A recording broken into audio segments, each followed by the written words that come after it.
Assalamu alaikum, مساء الخير, نهاركم سعيد, wherever you are, everybody. My name is Sultan Saud Al-Qasmi. I'm your host for the next hour. It gives me great pleasure to be hosting our guest today, who's joining us from Bahrain for the 39th Cultural Majlis, believe it or not.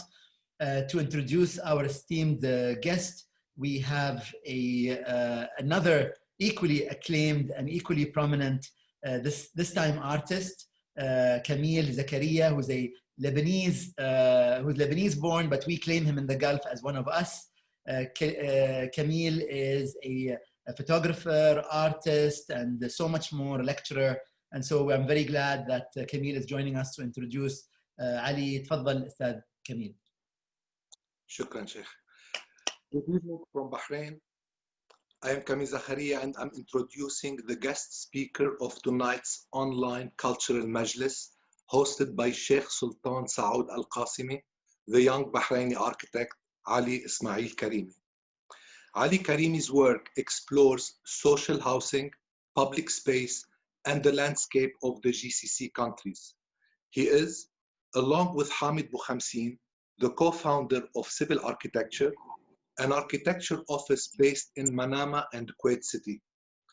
Their work has been shown in the Sharjah Architecture Triennial, Oslo Triennial, Seoul Biennial, and Amman Design Week. Together, they curated the Kuwait pavilion titled Between East and West, a Gulf, at the 2016 Venice Biennial. Ali received his master in architecture from the Harvard Graduate School of Design, and he previously worked in Belgium with Office KGDVS and in Chile with Alejandro Aravena Elemental. Also, Ali teaches at the University of Bahrain as an adjunct professor, and his writings have been published in various media sources, including San Rocco and Architectural Record. I met Ali almost 3 years ago, shortly after his return to Bahrain. Since then, we have worked together on several projects, including the 3 ideal mounts exhibited at the Sharjah Architecture Triennial, the evolvement of architecture in Bahrain's housing projects since the 1960s to the present time, and modernist architecture in Bahrain, which forms the core subject of tonight's talk. It is a true pleasure working with Ali. In our visits to these buildings, with Ali as an architect and myself as a photographer, there is always conversation on what we are seeing and what these buildings represent to us. I am confident tonight's talk will be an enlightening experience to all attendees. I hope you have a wonderful time. Ali, I pass the microphone on to you. Thank you.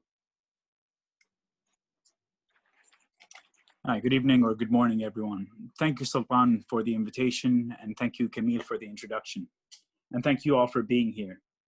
This talk was supposed to be scheduled for July 4th. And in a moment of maybe hubris or arrogance or irony, I thought it would be funny at the time to speak about Bahrain's colonial experience on US Independence Day. Due to unforeseen circumstances, the talk had to be delayed, and the next available date had been today, August 15th. The funny coincidence is that actually August 15th, 1971 is the day that Bahrain declared independence from Britain. And so today's date is actually more appropriate. And so 49 years ago, the treaty had been signed in Bahrain's Independence Day. Although we celebrate the Independence Day on the 16th of December, it is actually this very day, 49 years ago. So next year marks the 50th year anniversary. Tonight I'll be speaking about ongoing research that concerns the architecture of Bahrain. This is work done outside the, let's say, the realm of my practice with Hamid Bouhamsine, civil architecture. It's a body of work that primarily is a set of questions. It's a set of questions that I pursue in lectures at the university and also through a series of tours conducted with the Sheikh Ibrahim Center. So tonight I'll be speaking partially about modern architecture, but I say partially because in part the term doesn't quite cover the buildings I'll be talking about. And in fact, in part, it's also a term I dislike. Not because it's not an apt description for the buildings we'll be looking at. To the people building the architecture we'll be talking about, and to the people inhabiting it, it was considered modern. But it's problematic because to call it modern asks a few questions from the get-go. One, what is modern? Is it a stylistic category? In which case, all the buildings I'll be showing you, for the most part, did not fit within the postmodern stylistic canon in any way. Is it a technological category? Most of the buildings, at least in the first half of the presentation, are ad hoc. They're still a combination of modern materials and pre-modern materials. And so if the it's a technological class, then it doesn't meet that criteria. Or is it time period? In which case you could argue that yes, these buildings occur at the same time as the modern movement in Europe and the US. However, they might as well be occurring in different centuries. The second question is, who is the modern in question? Is it the buildings? Is it the people using them? Is it the institutions which commission them? Or is it the people that are constructing them? And third, and perhaps the reason why these buildings have been of consistent interest to me, beyond their architectural quality, beyond their historical value even, is that they ask whose modernity it is. And also, who do we promote in using that term? And ultimately, this question of the modern architecture is ultimately a matter of promoting and also valuing, let's say, buildings that exist and people that built them, which is part of the problematic set that the Bahraini case offers. Yet, at the same time, it's why I think the Bahraini case is useful in the Gulf. It constitutes a set of buildings that represent a particular moment in the Gulf, perhaps before oil, more colonial than, let's say, the rest of the Gulf, and at the same time is loaded with issues of authorship, of belonging, of heterogeneity that really speak to our current moment, perhaps more so than current architecture does in the Gulf. And that's what I find interesting. So I'll be talking about the colonial buildings and their legacy. And I practiced this presentation earlier and it took about an hour, so I'm gonna probably go a little quickly, but that should leave enough time for Q&A, and I'm hoping I've left enough slides here and there that we can kind of backtrack if we need to. Now, of course, the first thing you might say is, well, if you find the title modern architecture problematic, then surely colonial architecture is even more problematic. And not to say that the colonial is not problematic in its own right, but it's problematic because for at least the historians in the crowd, you might say, well, all right, but Bahrain was never a colony, at least not officially. So I'll quickly kind of go through the backdrop to the buildings we'll be looking at. Now, very quickly, British involvement had been in the Gulf since the 17th century and really kind of began to take an architectural form when a residency was established in Bushehr in 1763. But prior to British involvement in the Gulf, proximity by sea to India, the shortness of distances between the islands, but also the coast of the Gulf to India, to the Indian Ocean, means that for a long time, Bahrain, Kuwait, the UAE were always not even really on the fringes, but part of a maritime world in the Indian Ocean, the Arabian Sea, and spatially much more part of that world than even the larger kind of Western or Mediterranean world, which, although by language and religion we might kind of identify with, but economically, in terms of materials, in terms of the flow of goods and capital, it's completely different. And in fact, jumping forward, there's a reason why the Gulf falls under the India office, whereas the Mediterranean falls under what would eventually be the office in Egypt. And it speaks to these different worlds that are part of a geographical knowledge that has really kind of been diluted in the 20th century. So with this kind of dependence on India for trade, also came the ties to India as a place where Bahraini and Gulf pearls would be exported. So really it was also a market for the predominant export of the region. And in the 18th century, but building off the 18th century, increasing British involvement in the Gulf, particularly as it ousted the other empires from the region, meant an increased interest in Mesopotamia, Iraq, Persia, Iran, and the Gulf. And this interest in both policing and maintaining economic interest in India came with also an increased capacity.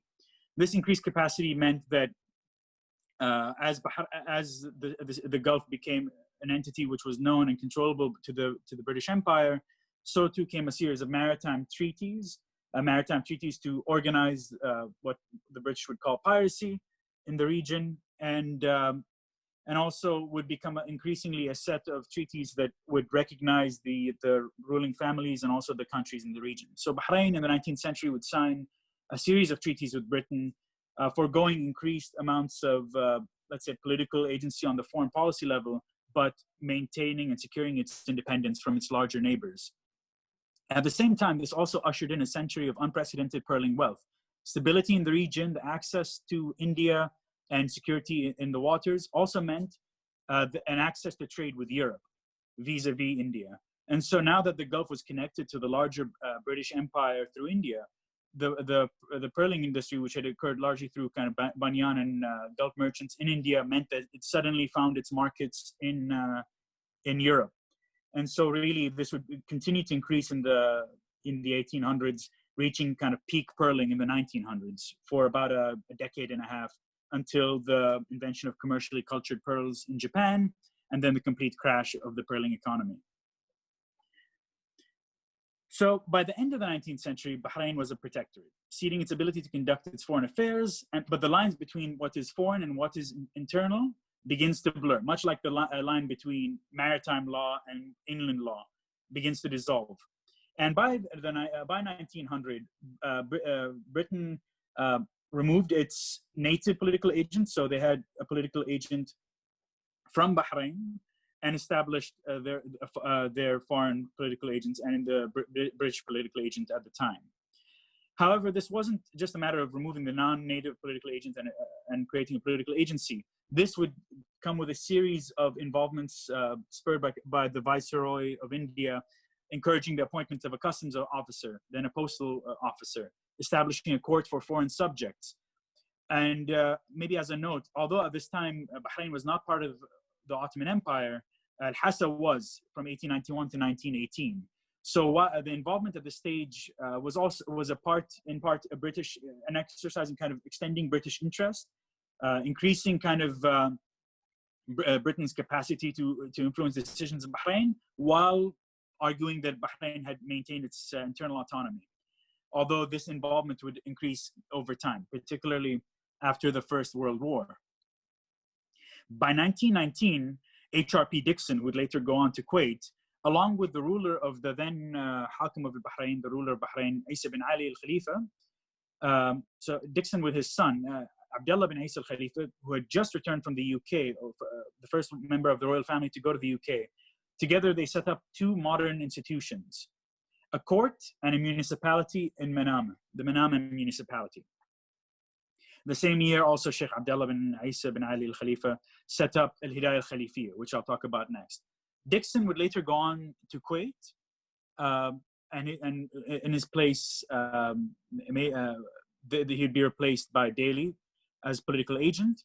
However, a quick note on maybe Sheikh Abdullah is he would head the Manama municipality, set up in 1919, but constructed in 1923.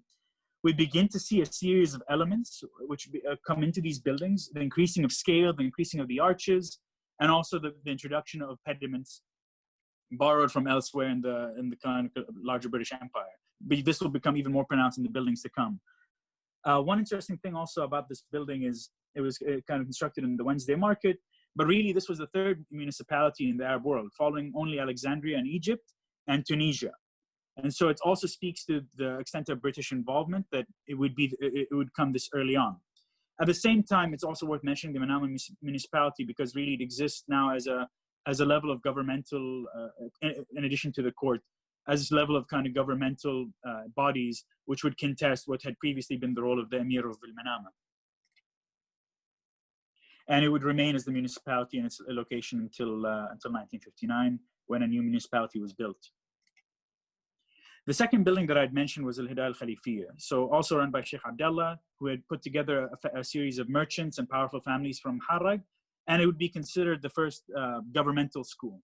It's usually called the first modern school in Bahrain. However, it's beaten to the punch by two other schools in Bahrain, Raja, which was the American mission school, which had set up, in fact, the first initially as a girls' school in 1899, and Madrasat al-Ajam, which had been set up also at the beginning of the 20th century. The land was provided for by the father of Sheikh Abdullah, so by the ruler Sheikh Isa bin Ali. It cost 200,000 rupees at the time, although the foundation stone was laid in 1919, it was also concluded in 1923. And for those of you who are interested in in Saudi politics, the first dean of the school was Hafid Wahbat, who, after running into issues for being pan-Arab with the political agent at the time, would leave Bahrain, but eventually would become the ambassador to Britain for Saudi Arabia, and had close ties to Ibn Saud. So this is also a moment where I'm not sure if they had actually, I imagine they would have met during Ibn Saud's visit to Bahrain, but I'm actually not sure how the connection had happened. So maybe someone later on from the Saudi end could explain that. The stones for the building were cut from Jeddah Island, west of Bahrain. Jeddah Island, which would become a prison from the 1920s to the 1950s. And the door frames and the windows were brought from the Malabar region in India. And so you can actually see in this building, so initially a much stonier character than most of the buildings in Bahrain. This sort of limestone is not used in facades in Bahrain, except in kind of special cases, and which is why the building had cost what it did at the time, which even the British advisor at the time would say is far too expensive for a school. It was initially a primary school, but then turned into a secondary school. But what's also interesting, in the 1950s, it was expanded, adding this kind of central staircase that you see in a bunch of the government buildings later on in the century, but also this small pediment, giving it almost a colonial character. However, the colonial addition was removed in the last 10 years, which I find is interesting. So sort of bringing it back to the pre-colonial era. And before kind of moving on to what follows, it's also worth noting that so in 1923, after these buildings were built, and after the kind of Hilal Khalifi was built, the British or the political agent at the time, Daly, would institute a series of reforms in the 1920s, which culminated in the abdication of the ruler Sheikh Isa bin Ali in favor of his son Sheikh Hamad, under the threat of 2 gunboats brought in by the acting resident at the time, Lieutenant Colonel Knox. So really, I want to take this moment to kind of set the picture of what was going on in 1923, right? You have the first major modern institutions, but in which the British play a large role in establishing. You have the British running the customs, but as officials, but also bringing in workers from India, from the larger British Empire. And then, although, let's say this was a managerial role, increasingly under the kind of pretenses of curbing slavery or introducing reforms, which did happen, reforms particularly to pearl diving, which had been largely exploitative, and essentially a form of indentured service. And so, but at the same time, it's under the kind of the context of these reforms that the ruler was forced to step down in favor of his son. And then this also kind of coincided with the diminishment of Sheikh Abdullah bin Isa in kind of the political parties that he had been set up in favor of his brother Sheikh Hamad. So now we kind of enter the 1920s, both the introduction of modern institutions and also the increased role of the British and British supervision in Bahrain. In some cases through force, in some cases through being there when contracts were ending and new contracts were started. For example, Banyan ceding control of the customs and the British picking them up. And so you have the introduction of a new figure who arguably would become kind of the main figure of the first half of the 20th century in Bahrain. I'll read a quick quote from him, from his book, Personal Column. "Where are the government offices?" I asked, and he took me to them. The customs house, court, and the Sheikh's office were in 2 ramshackle Arab buildings near the pier. Most of the customs clerks were Indians working under Claude Grenier, the customs officer, with a young police officer seconded from the Indian Army. These were the only 2 British officials in the Sheikh's service. The only 2 buildings of any pretension, however, were the agency, the houses of the American Mission, the office of the Mesopotamia-Persia Corporation, and agents of the British India Shipping Line. Belgrave arrived as an appointment that had shown up in the newspaper in the UK. He had previously served in Siwa in Egypt, Siwa being the oasis of the oracle of Jupiter Ammon. And Belgrave had written a book about his time in Siwa, talking about kind of his efforts to modernize the oasis in the first half of the 20th century, around 1916 to 1920.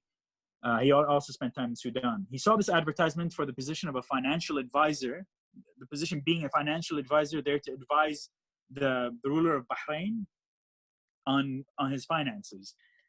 However, Belgrave's role began kind of expanding drastically, serving also as a middleman between the government, between the sheikh of the time, and between the British, let's say the British political agent, but also the resident in Bashar.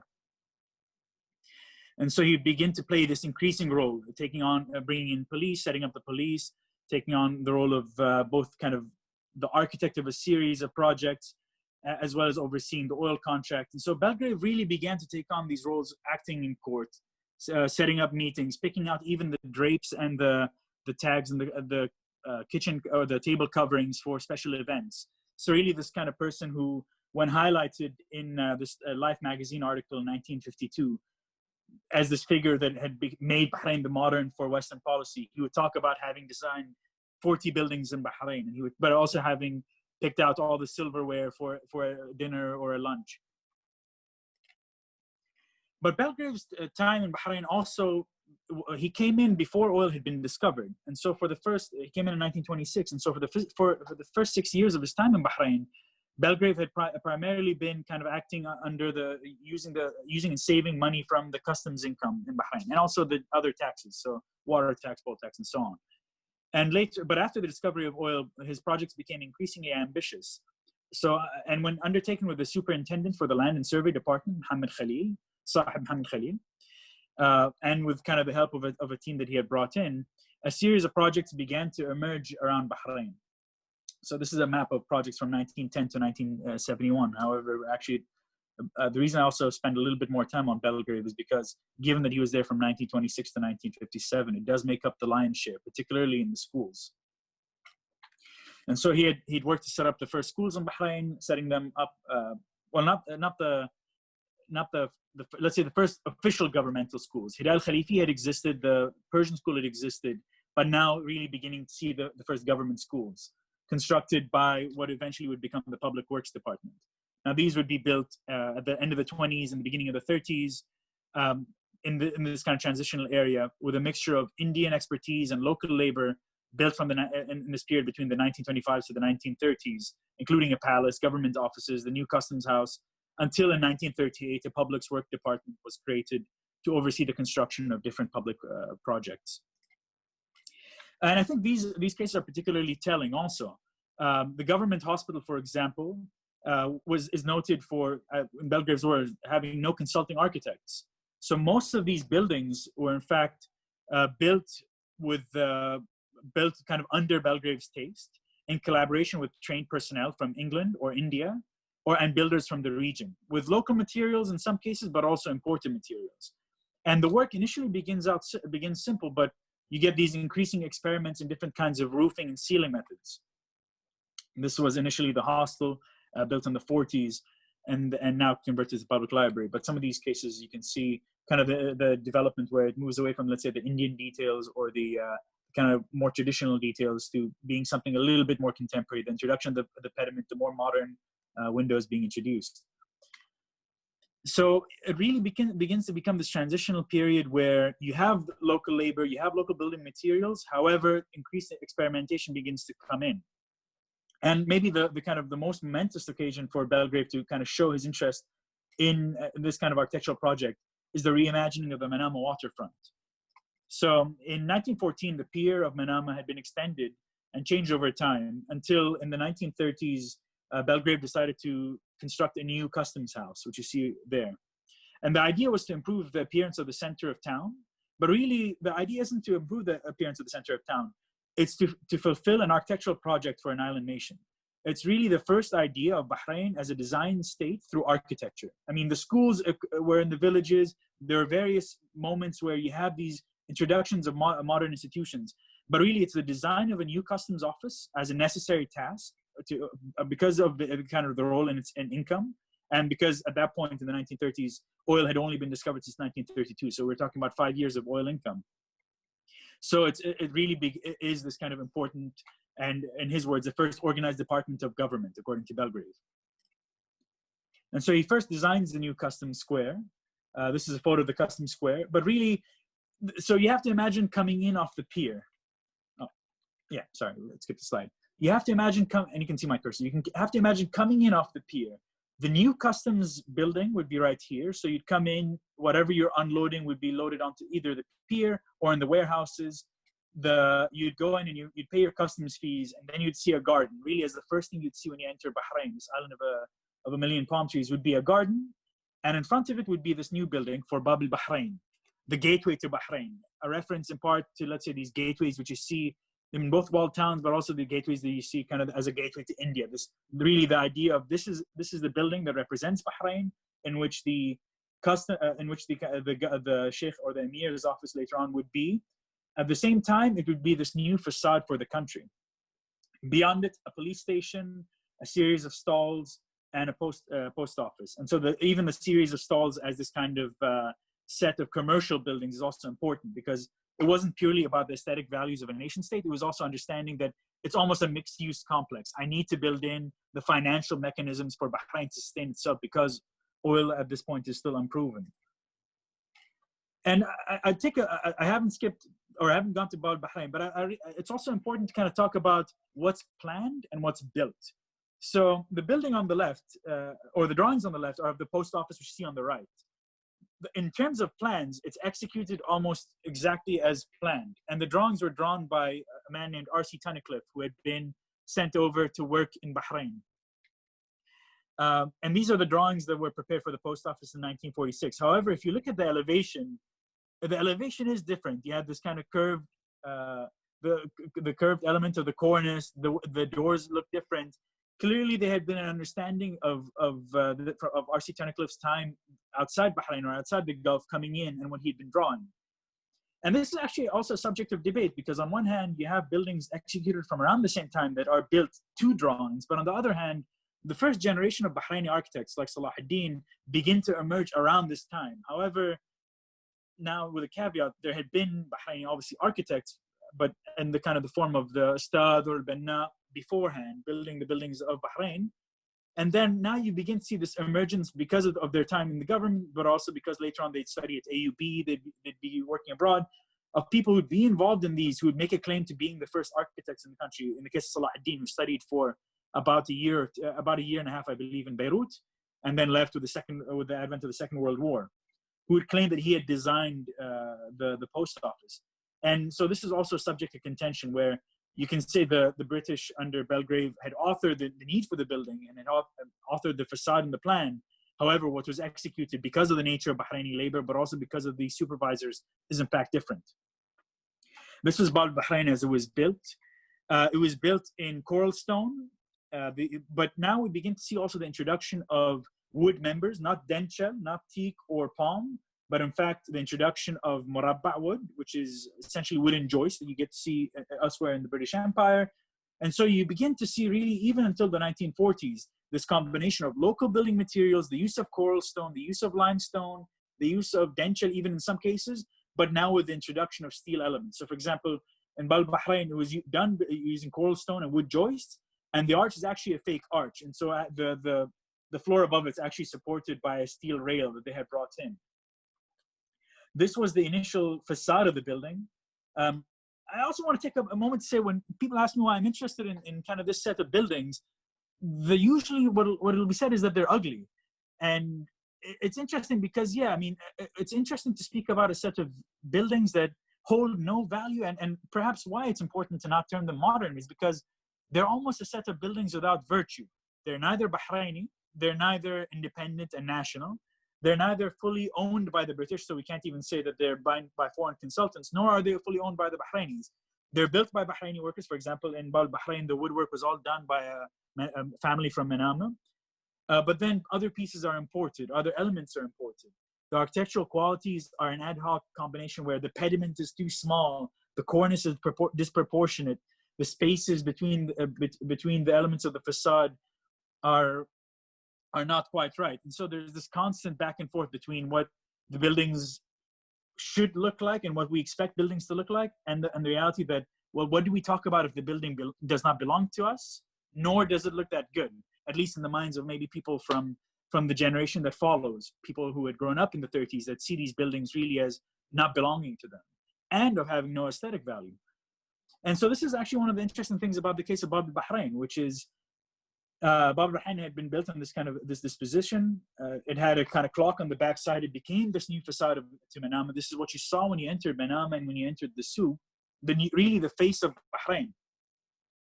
And yet at the same time, there was a need to change the building. So I have these elevations, but kind of in the interest of time, I'll go through them quickly. The Babel Bahrain elevation was changed in the 1980s by Yusuf Dawood al-Sayr, Mohammed Makki's protege, taking on these kind of arches, correcting the proportions of the windows, introducing a set of kind of more, let's say, regional Arabic characteristics to the building. And this was done in 1984. So this is done kind of at the time when a bunch of kind of a resurgent national pride had come in, and also kind of pan-Arab pride coming in off of, let's say, 79 and the formation of, or let's say the Iranian Revolution, and this new kind of Arab identity and the need to establish the GCC. So it's interesting that the previous elevation had been kind of foregone for a more Arabic representation. But then in 2007, 2008, someone had said, well, you know what, that kind of idea of an Arabic identity is incorrect because that's not the Bahraini identity. And so we want to revert it back to the identity that it had before then. And this was what was done. And this is the current facade of the building. However, as you can tell, it neither is the kind of awkward colonial of the 40s.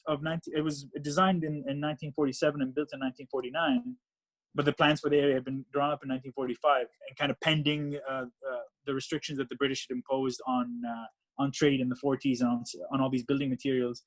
And yet, it's neither here nor there. It's kind of the strange combination of these two buildings.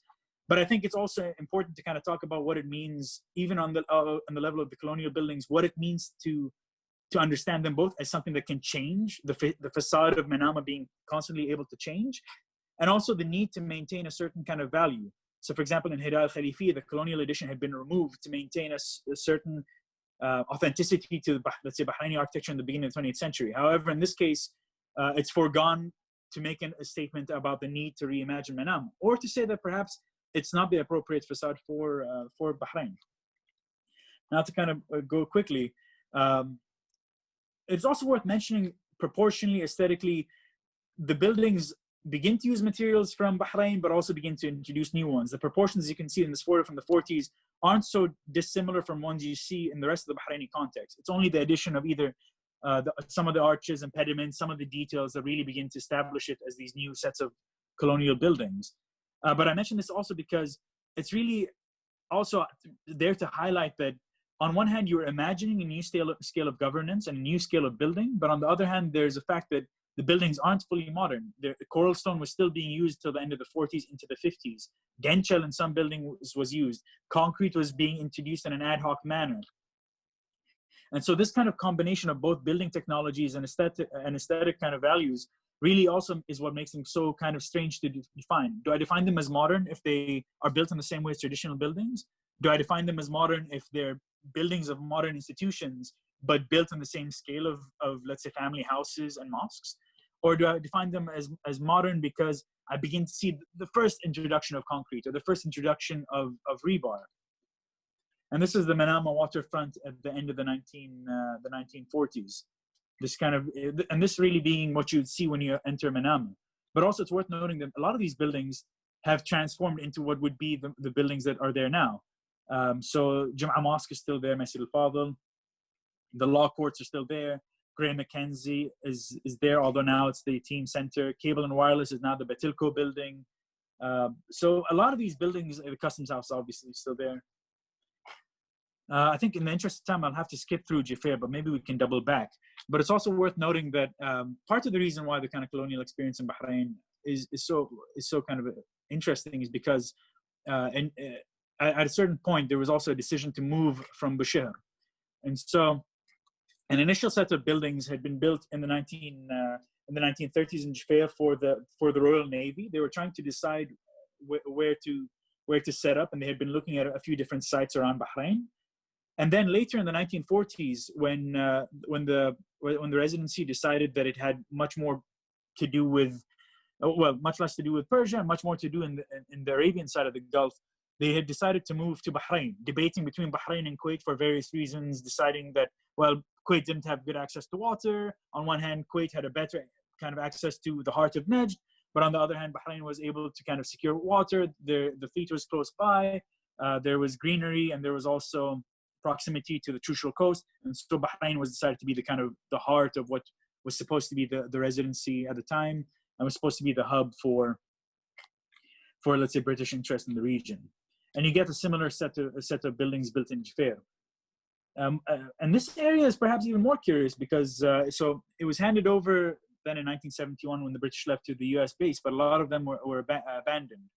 And so many of these buildings still remained, but a lot of them were also handed over to the government or to, let's say, the Contemporary Art Society, the Technical Workers Association, all these kind of governmental or private or let's say communal public entities.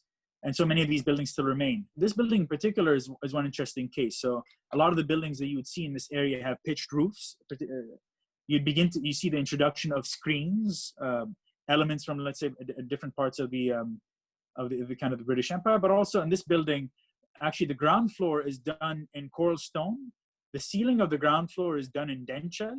Then the floor above, you begin to see the introduction of cement screed in the kind of floor above for the ceiling, but also you begin to see a combination of marabba and metal rails for the pitched roof.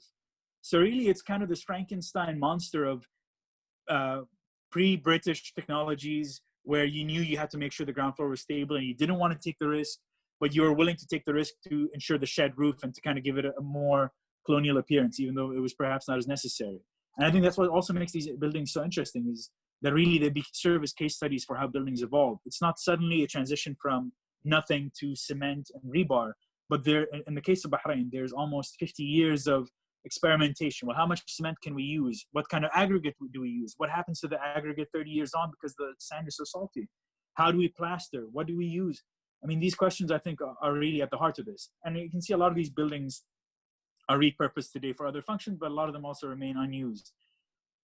In the interest of time, I'll kind of blow through these. But really, the question of also the architect comes up again. Belgrave, even though he says in the life interview that he had designed 40 buildings, he would say that the first building to be designed by a real architect, in his words, was the Eastern Bank, the British bank at the time, which had a monopoly on banking Bahrain for almost 26 years. And to kind of skip forward, Belgrave would leave because of the Suez crisis. A lot of pressure kind of came on him, and it was really, at that point, his role had evolved to effectively becoming the prime minister. I mean, effectively running government in Bahrain to a certain degree. And so he became this kind of face of anti-colonial, anti-British sentiment, particularly in the 1950s, but really after the Suez crisis, it reached new heights.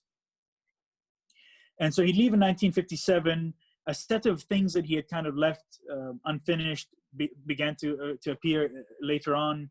The new emir would come in the 1960s, and but I like to kind of end maybe the larger kind of trajectory. For me, the set of buildings, I think you could create let's say a larger web between 1910 and 1971, or even 1900 and 1971, from the turn of the century, or from you could also say from the Maritime Treaty until independence. But for me, I think really the period where it begins to take on this idea of a British run, not colony, but more than protectorate, is either during Belgrave's time or from municipality to municipality, from the first municipality in the Gulf, third in the Arab world, to what would then be the new municipality built in Manama, replacing the old one, but also now a building designed by an Italian firm. So really beginning to see the influx of consultants. A building whose facade has also been changed to look maybe a bit more traditional. And I want to end on kind of what these buildings mean. I mean, aside from all the issues I brought up, understanding the buildings allows us to understand so many things. It allows us to make an argument about heterogeneity in the beginning of the 20th century. What does it mean for a building to be built before independence, not well-designed, not traditional, but not foreign, not contemporary, but not, let's say, Khaliji in full? They don't fit modern, they don't fit traditional, They're occupied by Bahrainis, overseen by the British, executed by Indians, Omanis, Persians, using Indian materials and local materials, imported and locally found. In some ways, they're more international than anything built in Bahrain now, because the questions are so kind of broad. And really the question is, who do they represent and what do they represent? And it's why looking back at this period allows us to kind of explore so many of the questions that we see today. But particularly for architects, really understanding, well, how do we value something that is now 50 years on, where the people who had executed it might still be around, but almost have all kind of passed away. And also really to talk about the nature of the relationships between buildings and power. So when Belgrave left in 1957, his position, the position of the advisor to the government, so really this position and his house had been left abandoned. And at the time, in 1961, the new Emir, Sheikh Isa bin Salman al-Khalifa, was inaugurated, ascended to the throne, but his brother was appointed to Sheikh Khalifa, Sheikh Khalifa bin Salman al-Khalifa, was appointed to the position of initially advisor to the government, but was renamed the secretary to the government and began to work out of Belgrave's offices for 1961 or 1962 to 1963. Then it was renamed the Secretariat, and then a Secretariat building was built nearby. In fact, to the left of this roundabout is where the old advisor's house would be, and it was called the Government Secretariat. Later on, it would be called Dar al-Hukuma, and the position which Belgrave occupied had become the Prime Minister's office. So, in fact, really, it's through architecture that these transitions really become significant, and they also allow us to appreciate that government entities really develop cohesively and through their architecture as well. And so just to kind of conclude, I mean, the case of Bahrain allows us to really understand this case in the beginning of the Gulf, where the relationship to architecture, the relationship to the larger geopolitical network is apparent, but a lot of the questions which come from this area before oil, at the demise of Perling, and in this kind of political context, really, I think, ripple out and allow us to understand cases both in Kuwait, in the UAE, Oman, and Saudi Arabia, but also really to understand what is architecture doing and what is architecture doing before it becomes modern. Thank you. Thank you so much, Ali. I'm going to stop sharing your screen, but if you ever wanted to share to answer a question, you're welcome to do that. I think I'll begin with the first question before I assign others. By the way, if anybody wants to ask a question, just raise your hand on Zoom or let me know, just message me. But I'd like to ask you about the preservation of these buildings. Ali, we know recently that one of Mohammed Makkiya's buildings, the Chamber of Commerce, was preserved. This is a newer buildings from the 1970s. We also know that the Sheikh Ibrahim bin Muhammad al-Khalifa Center is preserving. Sheikh Hamay al-Khalifa also spearheaded many initiatives to preserve buildings. What is the landscape like now in Bahrain with regards to preserving old buildings, or is there any law? Yeah, it's an interesting question. I mean, Bahrain's also an interesting case because there have been efforts to preserve a few of these buildings. It's let's say it's a bit disjointed. So on one hand, you have a lot of these buildings that have been kind of fallen under listing. I mean, the laws don't protect the buildings. There isn't a law that, for example, if someone demolishes one of these buildings, that they could be sued. The current state is that buildings that are listed by the Bahrain Authority for Culture and Antiquities they're on this list, and those buildings, when they go through permitting, have to kind of be approved by BACA before being allowed a construction permit. So, for example, if I happen to own one of these buildings or one of the other buildings that are deemed culturally significant, then I can't get a building permit until I run it by BACA. And also, Sheikh Ibrahim Center has been making an effort to acquire the really kind of exceptional cases. On the other hand, it's also difficult because, let's say, a lot of these buildings still exist because they're government buildings. And so, for example, the schools, just because of the nature of investment in schools, they might be updated, they might be expanded, but they'll still exist.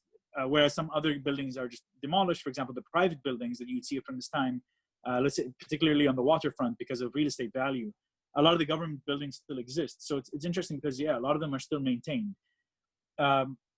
In some cases, you could say I think there's now this listing, but the listing in some ways is too broad, and in some ways could be more specific. I think places like Jafir, for example, where the buildings are in government ownership, but they've been passed on to government, like their government real estate arms. You have this issue where, because they've been passed on to other governmental entities that are in charge of real estate development, Baca kind of falls in a position where they're unable to let's say fully kind of save these buildings. And so I think there's still this kind of negotiation. The other question is how many of them need to be saved. I think there is this listing and there is this problem of negotiation, but I think really the question is, how do you create a short list where you say, these are the ones that we need to save and these are exemplary cases. These are the ones that we need to document and photograph and kind of highlight and then can be removed. And I think that's how you kind of create a plan where you understand that not everything needs to be saved, but everything needs to be considered and decided upon. To me, I think that's where the strategy should be. Okay, we have a question from Abir Laham. I'm not sure, Abir, if you'd like to ask a question. Go ahead. Good evening for Mr. Ali and Mr. Sultan and everyone. Actually, thank you very much for the very, very interesting talk, but it raised so many questions in my mind. First is related to the concept of modern architecture per se. Britain is maybe the last country that has implemented modernity in terms of architecture in Europe. And we all know that modern architecture have started somehow to take shape in the late 20s. So how come that you are saying that the modern architecture started to show up in Bahrain starting from the 1910 until 1971? So I felt that there is something I couldn't understand, because according to what happened in other countries, it should start sometime in the 40s. Second thing is I know that you couldn't find answers for your questions about heterogeneity, about being having odd architecture, that it is so much functional that has no aesthetic values in terms of modern architecture. Now, if I compare this with, since it is British kind of colony or impact, if I compare it to some other countries in the region, like Jordan, for example, which was a British colony, the architecture that occurred there tend to be more of aesthetic value, and it has a style, and it was more of classical, and somehow the modern classical, the neoclassical architecture than the very pure functional architecture that emerged in Bahrain. So in terms of material, they used the same stone that was in Jordan. It has a style. They established a style in Jordan, which is more related to the elite people. Abir, just your question, please, so that we can move on. So how do you explain this type of architecture that is a bit poor? Is it only because Britain was not Bahrain was not a colony? It was just kind of impact? Thank you. تفضل أخوي علي. Well, two great questions. I mean, the first one, to answer your question, I wouldn't call them modern buildings. I mean, the reason why I didn't call them modern buildings, or it wasn't titled Bahrain's modern architecture, is because I consider them colonial architecture, at least until the 1940s. What you see after the 1940s, after the Second World War, I would maybe in some cases call modern, but really, probably in Bahrain, you don't really begin to see the cases of modern architecture as modern architecture until the earliest case would probably be 1961, 1959, in some cases with like private houses. So no, I wouldn't classify them modern. At the same time, if we read the kind of communications between Belgrave and the political agent, or the political agent and the resident, they'd refer to them as these things as modern institutions. And so I think that it's one of the causes of kind of, let's say, the problem of nomenclature, the problem of naming is, on one hand, the institutions are similar to ones that would have existed in Europe before the modern movement, or the advent of, let's say, the modern movement proper as kind of a post-Bauhaus thing. So I think there is this distinction, and you're right to kind of point it out. For me, I would just call it kind of colonial or transitional early modern architecture. But the reason why you have this issue is because the people doing it were considering it, at least in some way, an ad hoc modernity, because they're modern institutions. Although architecturally, as kind of modern, they're not. And you don't really see it until late 50s in the private projects, until really the 1960s. And even then, the larger question comes up, which is, are the kind of, is the kind of rhetoric and the intellectual backdrop of modernity there. And that you see in the 1960s because you start seeing the kind of the trappings of the welfare state and kind of modern housing, albeit even then with the Majlis and various kind of other callbacks to traditional architecture. So that's your first question. With regards to your second question, which is perhaps even more interesting, which is why aren't these buildings that great? I mean, the fact is, and I think it's also an important thing. I mean, when we give a presentation about architecture in Bahrain, naturally you have to say, well, what does Bahrain offer? I mean, and what does it offer as a place of periphery? Which is a question that I think also the Gulf has to kind of contend with, right? I mean, yes, you're in a position of economic power, and all places around the world have something to offer to conversation on architecture. But what do you offer when, let's say, if you were in the 1950s talking about architecture in Bahrain to someone from Egypt or someone from Beirut? I mean, I was on a tour with Mohammed al-Shahid in Heliopolis, and he was saying, oh, these buildings were built in concrete by a Belgian consultant in 1919. And I was like, oh, yeah, I think we had like a building that was 3 stories by that point. I'm being facetious, but concrete wouldn't be introduced for another 30 years almost in Bahrain. And so naturally, I think the question is, how do you ascribe these values? And I think for me, the value is that there's an aspirational quality to these buildings, but because Bahrain fundamentally, I mean, now to go back to the question of, well, why aren't they that good? Okay, economically, Bahrain wasn't in a position comparable to these centers, Baghdad, Beirut, Cairo. But also, I mean, the amount of staff dedicated to these areas is relatively insignificant. I mean, Saudi Arabia, I think, had only one person who was assigned to King Saud until, I think, the 1920s. So, I mean, that's one person, one kind of British guy was there to speak. His name was William Shakespeare, I think, until 1919. And then they had assigned someone else because William Shakespeare was killed. But it just goes to show that, I mean, the heart of Najd, this entire place, was relatively minor. I mean, that's also to do with kind of inland politics versus maritime. But, I mean, the amount of people who were involved in this colonial apparatus was relatively small. But the capacity was great. So the ability to kind of bring in a gunboat was far greater than the capacity of the local tribes.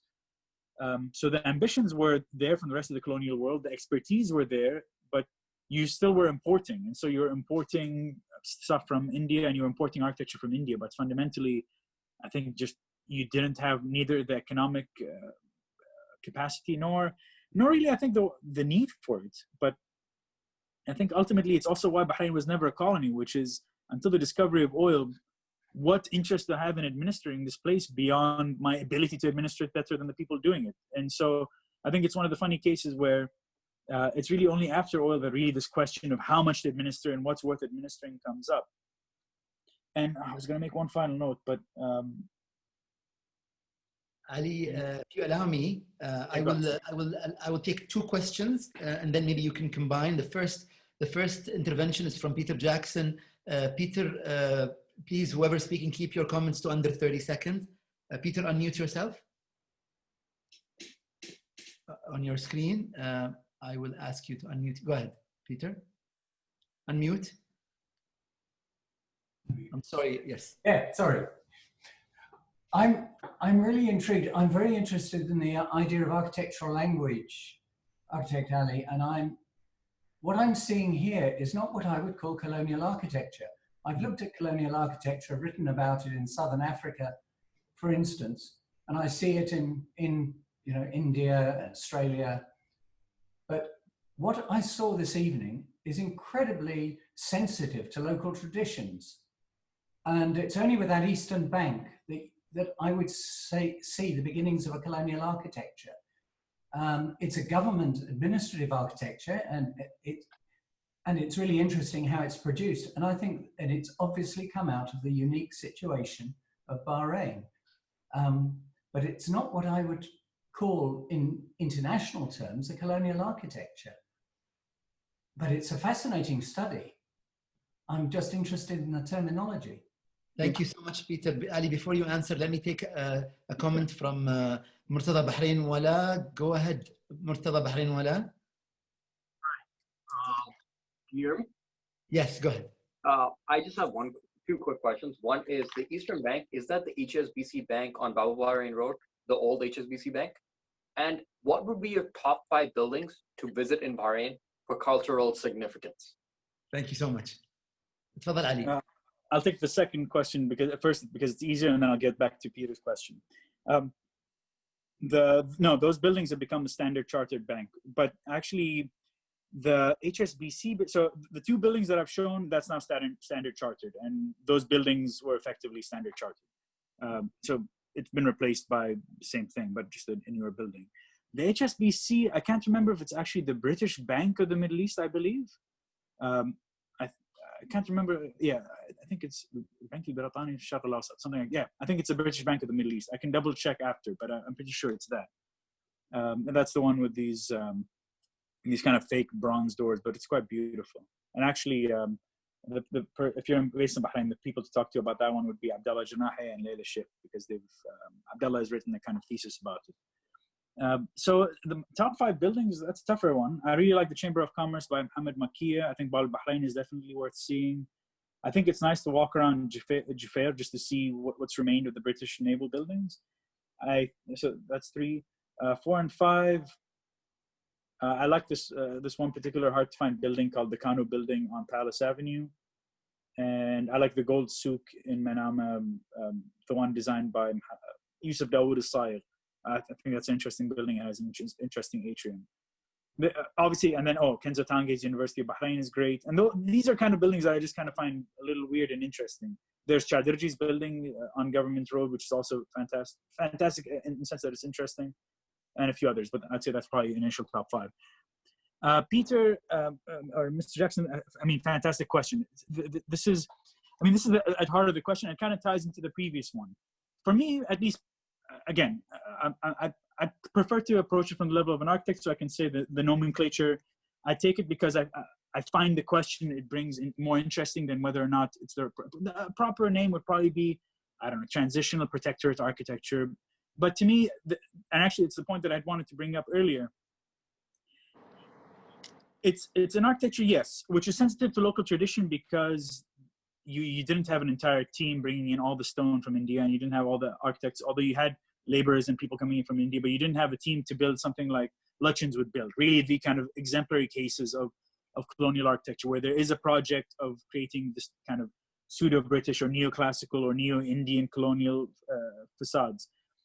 So I agree. And I think a lot of the questions you could bring up, well, you could say, well, in the moments where there is a pediment, or there are these architectural details, or there are these architectural elements, those aren't unnatural to the Bahraini or the Khaliji context, because you do get cases where the richer families would import things from India. They bring in an architect from India to design a facade, for example.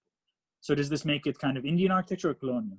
For me, the question that it really brings up is, and I kind of wanted to, this is kind of a shout out to maybe someone like Todd Rees, who I greatly respect. So we had a conversation about John Harris, and we always kind of begin with what brings someone like John Harris to Dubai.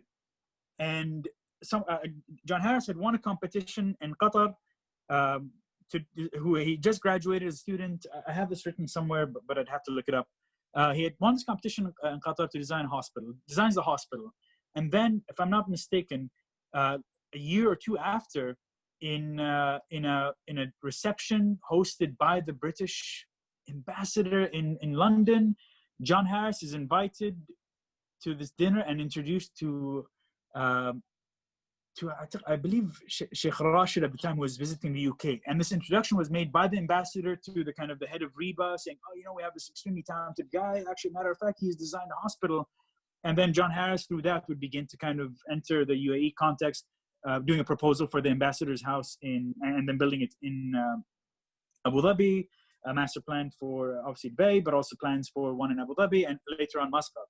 And so this is kind of a long-winded way of getting to your question, but to me, it's a question of what do we call the things that fall on the fringes, and which is the reference to Harris. How do we also bridge between what's happening today and what had been happening at that time? People like Harris really are these consultants that fall right at the tail end of the kind of British administration, where they're saying, you know what, why manage something when we can be paid to do so? Like, in really the end of the protectorate and the emergence of the client state. I mean, I think maybe the joke argument at Belgrade would be like, why risk this kind of the political backlash of having this appointed administrator, where in fact the role of consultants can just do it as easily, and you could bring in money through it rather than having this appointed employee. And so for me, it's one, the fact that it is on the fringes of this world, that it does tie into expertise, administrators, architects that had been part of the colonial empire. Granted, the ambitions and the architectural style is not part of that, but no, actually the ambitions are, the architectural style does not fall into it. But in the same way that bad modernity, I think, is modern in some ways, like the guy who graduated from the Bauhaus, but like, let's say Mises' early brick houses or Corb's early classicist buildings. Yes, they're classical, but there's something modern to them too. This kind of the fringes of the canon, I think, in this case is important. And also because it sets up the current consultant context, which I think is the kind of important second note, which is really, it helps us understand the transition where in some ways, a lot of the institutions and the commissioning bodies act in the same way and are still, maybe you don't want to call it colonial, maybe it's imperial, maybe it's kind of economic neoliberalism, but it allows for me at least a continuity, both politically and architecturally. And that's to me what's of interest. But I agree with you that it doesn't look like Lutyens in India. Thank you, Ali. I was going to mention that Peter Jackson actually ran the office of John Harris, I think, in Dubai for a period of time. So you should connect with him later. And he's also our speaker on next Wednesday's talk. I just want to read a few comments from the chat before I move to Mohammed Hani and Lindsay, which will be our last questions. So some of the comments, Suraya Shaheen says that the vintage photographs are also very important, and she stresses on the importance of this documentation and Camille Zakaria's work as well. Peter Sawanda asks if British residents in the Middle East in the 18th to 20th centuries had the same role as modern day ambassadors. I'll send you all these questions. We have two questions from Bahrainis who prefer not to show, three questions actually. One of them is, can Mr. Karimi touch on the Indian influence and Bahrain colonial architecture? How did it emerge? The emergence of Indian colonial architecture. Janet Wasif says that history and preservation of our architecture should be something that architects and architecture students should study in Bahrain. Yes, we all agree with that. Then we have an individual in Bahrain who asks, what is the relationship between power and architecture in Bahrain? That is a question also, a person who doesn't want to appear. Another individual, Latif Al-Khayyat says, do you think Bahraini architecture will combat the identity crisis that it is going through? So these are some of the questions. Ali, what I will do is I will send them to you because they're such interesting questions. But what I want to do is maybe give a chance to Mohammed Hani and Lindsay. Mohammed Hani, go ahead. Hi there. Can you hear me? Yes. Yeah. Okay. I would just like to ask, who was the family that made the woodwork in Babel, Bahrain? You mentioned there was a family from Manama. It was a family from Manama. Did the woodwork? I'd have to look it up. It's mentioned in, so Fuad al-Shakar has a post about specifically the woodwork for I think the handrails and the windows on the southern elevation. I could give a name, but I want to say Al-Nuh, but I might be mistaken. So I would actually say it's on Fuad al-Shakar's account. Otherwise, just send me a message after this, either email, and I'll look it up. Okay. I want to say Al-Nuh, but I might be mistaken. I'm probably mistaken, actually. I'd have to look it up. Lindsay, last question to you. Okay, thanks, Ali, so much for this talk. It was fascinating. One of those talks that you just want to keep going on and on forever. I just wanted to bring up to you, you yourself mentioned that that maybe we shouldn't be thinking of Bahrain in terms of a part of the Middle East or comparing it to the Middle East, but then when you go to answer questions, like talk about the municipality, you say it was one of the earlier municipalities, and then you reference places in the Arab world. But we know, for example, that just across the water in Bushehr, they have a municipality. I think, in the early 1900s is their first municipality. But and then it's not even necessarily an Iranian invention because they're bringing it from the Ottomans. So should we be thinking of the baladiyas in terms of like a relationship to the broader Islamic world? And how would we see that in the architecture itself, that these buildings are so functional? Is there some kind of similar functional aspect to them not that you've done research on all the baladiyas across the Muslim world, but what kinds of things would we be looking for if we wanted to start to think about those comparisons? It's a fantastic question. And to be honest, I mean, I attended your lecture in Bahrain about the southern coast of Iran, and which you had given a year ago? No, 2 years ago, I think. Yeah. And I mean, I think that connection is definitely is one that can't be understated, both in materiality in terms of architectural technology, and also the fact that so many families had come in and had either worked in building or kind of contributing to the architectural setting. So definitely can't be discounted. The reason why I think it's interesting to compare to the rest of the Arab world, I mean, definitely the case of Bushehr is worth mentioning. That specific mention had been brought up by I think in a book that I want to say had been written in the 80s in Bahrain, and so it was a comparison that had been occurring still, let's say, when this idea of a pan-Arab nation or pan-Arab kind of identity, it was still in supremacy, or at least was kind of the dominant identity, particularly in the early 80s. So I found it kind of interesting as a callback, one, to the idea of a single kind of monolithic Arabic world, which had kind of can compare itself to each other. I guess a better way to actually kind of to compare it would be to say that also I maintained it just because I think because of the nature of the kind of, particularly in Egypt, comparing Alexandria, so looking at kind of the role of kind of the British in Alexandria or the role of British in Egypt, let's say, and comparing that to the role of Bahrain offers, although geographically quite distant from Bushehr, offers at least another comparison of, let's say, similar kind of the exercise of similar colonial policies in kind of city management that you begin to see North Africa and the Levant. It would be interesting to kind of compare to kind of the management of the municipality in Iran. So I definitely think that's a great point, and it would be an interesting comparison.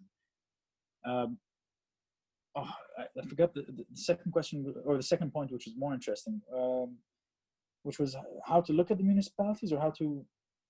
Sorry, Lindsay, go ahead. Yeah, I mean, I'm a historian and not an architect, so I'm always like trying to figure out how, if I was an architect, how would I see these buildings? And so I'm just curious, like, because you were talking about, or this word functionality has been thrown around a lot. What does the municipality functionally look like? And are there certain kinds of elements that one would start with if they wanted to compare? Because in the written record, as far as I've seen, I can't connect the dots and say, like, the people who are thinking about this municipality and how it works, how it operates, and even what it looks like are also involved across the water or somewhere else in the Arab world or Muslim world. But it feels like there are similarities, but like trying to find those in the written record I haven't spent a lifetime doing it, but I haven't found it yet. But I just wonder if there's something in the architecture that would help us to make these connections. Thank you, Lindsay. Adi, if you want to wrap up. Yeah, sorry. It's an interesting question. I definitely think it would be interesting to compare them. I mean, in Bahrain, there is a set of buildings that begins to emerge from the 1920s onwards, where there are, let's say, the ideas of a public facade. So particularly the use of arches on the ground floor. You see this in kind of the American Mission. You see this in the Manam municipality, but you also see it in kind of the main markets and vegetable markets as they emerge. Like the use of these arches on the ground floor as to kind of denote or connotate a public building. It's an interesting question. It would be actually interesting to do kind of an architectural comparison. Later on, you just see kind of the use of the verandas and the arcades as their kind of dominant architectural element. I wanted to kind of go back to, just because I hate the misquoting it. So in the Qatari case, the decision to hold the competition was Hugh Hale, the state engineer to the government of Qatar's decision, and in contact with Bill Sprague, the secretary of RIBA. So there's a competition that had already been done through the British secretary to the government, and then the follow-up to that one had been the meeting kind of organized in the UK. I can pull up the quote, but maybe are we taking one more question or no? No, I think we'll end here. Okay. Then I'll wrap up. Okay. Thank you very much, Sultan. It was a real pleasure. All the questions, I'll maybe stay in the chat and should I just stay in the chat and type them up, or whoever wants can just email me and I'll try to respond. I will actually, I took the questions that are privately sent to me and I'm sending them to you in an email now, in case you want to ponder on them. And I will send you the chat as well. I also want to remind everybody that on Wednesday, we have a talk on a somewhat similar theme on the wind towers of Dubai and the UAE, delivered by Ann Coles and Peter Jackson, who joined us today on the talk. Thank you all for joining us. Thank you, Camille Zakaria, for introducing our speaker. Thank you, Ali. It's such a wonderful pleasure to have you. And already people are asking for part 2, so I'll be in touch very soon to organize it. Thank you so much. Thank you guys so much for attending. Thank you so much. Have a nice evening. Have a nice day wherever you are. All the best. Bye.